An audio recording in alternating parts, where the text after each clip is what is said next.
सो praise Lord, hallelujah, जय मसीह की। परमेश्वर का धन्यवाद हो आज एक बार फिर से सुंदर समय के लिए। और मेरे प्रियो, हमारे नए चैनल गहरे वचन में आप सभी का स्वागत है। मेरे प्रियो, आप सबसे पहले इस चैनल को सब्सक्राइब कीजिए, बेल आइकॉन को दबाएं, ताकि जब भी हम कोई गहरा और एक अद्भुत भेद वचन का खोल के आपको सिखाएं, तो मेरे प्रियो आपके पास उसका नोटिफिकेशन आपको तुरंत मिल सके। तो आज का जो हमारा टॉपिक है वो है, जब परमेश्वर ने आदम को बनाया, आदम को परमेश्वर मिलने के लिए जाता था, लेकिन पहले आदम डेली परमेश्वर से मिलता था, लेकिन पाप के बाद वो परमेश्वर से छिप गया। और इस बात का गहरा अर्थ क्या है? आज भी मानव जाति या एक विश्वासी कैसे परमेश्वर से छिपता है और इसके चिन्ह क्या होते हैं, ये सारी बातों को हम देखेंगे। वचन पढ़ेंगे।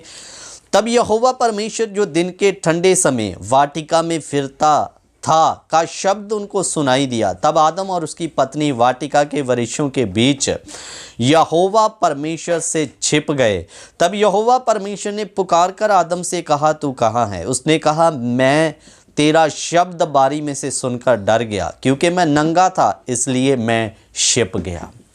मेरे प्रियो, ये वही आदम है जो प्रतिदिन परमेश्वर से बातें करता था, लेकिन पाप करने के बाद जैसे ही इस पति और पत्नी को पता चला कि परमेश्वर आ रहा है, तो ये दोनों छिप गए। वचन में लिखा। तो अजीजों, एक इंसान के जीवन में जब व्यक्तिगत पाप या आज्ञा का उल्लंघन होता है, तो सबसे पहले आया हुआ पाप आपके मन को कठोर करेगा। जब मन कठोर हो गया तो अंदर हिम्मत नहीं रहेगी परमेश्वर के सामने में जाने के लिए, क्योंकि पाप आया, पाप ने मन कठोर कर दिया। और पाप आने के द्वारा आपको हमेशा शैतान नेगेटिव सोच के अंदर लेकर आता है। तू तो पापी है, तेरे से तो पाप हो गया, अब तू चर्च जाके क्या करेगा? अब तू परमेश्वर की उपस्थिति में बैठ के क्या करेगा? क्योंकि तू तो एक पापी व्यक्ति है।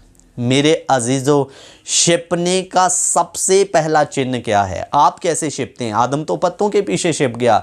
मेरे प्रियो, जिस दिन आपका वचन पढ़ने को मन ना करे, प्रार्थना में जाने का मन ना करे, समझ लेना मैं परमेश्वर से छिप रहा हूं। नंबर 3, अगर आपका संडे चर्च जाने को मन ना करे, पहले जब मेरा खुदा के साथ नाता अच्छा था, तो मेरे प्रियो, मैंने ऐसे विश्वासियों को देखा जो कई किलोमीटर तक पैदल परमेश्वर के लिए चले जाते थे, हम चर्च जाएंगे, लेकिन जैसे कई बार उनके जीवन में पाप आया, मन कठोर हो गया और कई किलोमीटर पैदल चलने वाले व्यक्ति, मेरे अजीजों, आज उनके घर के पास चर्च है तो भी जाने के लिए तैयार नहीं है। उसकी वजह, आप प्रभु से छिप रहे हैं। आपके अंदर आदम की तरह कहीं ना कहीं से कनेक्शन परमेश्वर के साथ कट हुआ है। अब आपका वो मन नहीं रहा प्रभु के पास जाने वाला, परमेश्वर से बातें करने वाला, इसलिए आप अब छिपना स्टार्ट हो रहे हैं।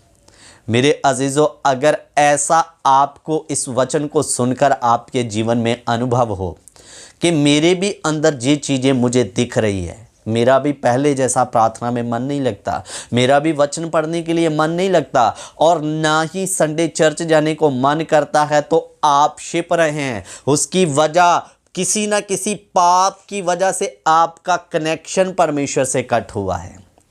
अगर ऐसा है तो उसके कदमों में बैठें और टूटे हुए कनेक्शन को दोबारा जोड़ें। कैसे जुड़ेगा? नीति वचन की किताब में लिखा, जो कोई अपने पाप को मान लेता है और उसे छोड़ देता है, उस पर दया की जाएगी। अगर आप उसके कदमों में बैठना, कोई गलती नज़र आए तो आप उस गलती को मानकर छोड़ देना, आपका नाता परमेश्वर से पहले समान हो जाएगा। बहुत सारे लोग गलती को मानते हैं लेकिन छोड़ते नहीं। मेरे अजीज़ों, ऐसा करने से काम नहीं चलेगा। आपको गलती को मानना है और मानकर छोड़ना है। तो आपका टूटा हुआ संबंध प्रभु से जुड़ जाएगा। आदम ने यही गलती किया, ना अपनी गलती को माना और ना छोड़ा, उल्टा एक दूसरे में दोष लगाते रहे। अगर मान लेता तो उसका टूटा हुआ संबंध दोबारा जुड़ जाता। लेकिन आप आदम वाला गलती नहीं करना। अगर आपको लग रहा है मैं छिप रहा हूँ, मेरा कनेक्शन कट हुआ है, तो आपको अपनी गलती को मानना है, मानकर छोड़ देना है। प्रभु आपको अवश्य माफ़ करेगा। सो प्रभु आप सभी को इन वचनों के द्वारा आशीष दे। ऐसी और नई वीडियो के लिए आप इस चैनल को ज़रूर एक बार सब्सक्राइब कर लीजिए। जय मसीह की। God bless you.